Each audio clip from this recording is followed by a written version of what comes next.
Good evening, everyone. Murder defendant Muzammil Hassan spent much of the day telling the jury about events and emails that happened years before the beheading murder of his estranged wife. News 4's Michelle McClintock brings us the latest turns in the bizarre courtroom drama.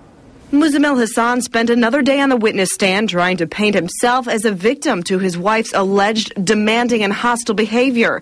The only witness Hassan has been able to get to the stand was Amy Kiss, a former classmate from business school in Rochester. She said she never knew of any violence in the marriage of Muzammil and Asia. She was honest and she had nothing bad to say about Mr. Hassan. Hassan is back on the witness stand for the remainder of the day, explaining what he calls a pattern of violent behavior by his wife, Asia.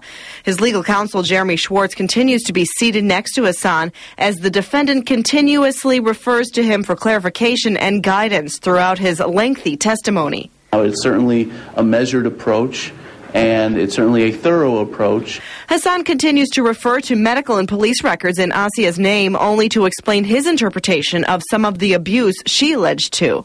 It'll become clear why he did what he did later on. In one case, she told police that her husband grabbed her and threw her on the bed and sat on her chest to make her listen. He says she kicked him in the groin and threw a paperweight at him. He again brings up an unofficial memorandum of understanding that he drafted and had her sign in an attempt to get counseling for what he calls her bad behavior.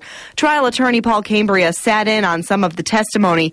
He says having Hassan give a narrative instead of an attorney asking questions is actually working in this case. I'm sitting here saying, gee, if I had to get that in, how long would it take me to do it? And how skillful would I have to be to make it happen? Now, Hassan says that negative media coverage has prevented him from getting witnesses to testify. Hassan has access to television and sometimes a newspaper while he's in jail.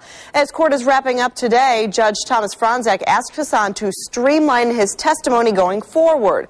Hassan says he expects to be on the stand at least another day and a half. Reporting live, Michelle McClintock for the 10 o'clock news.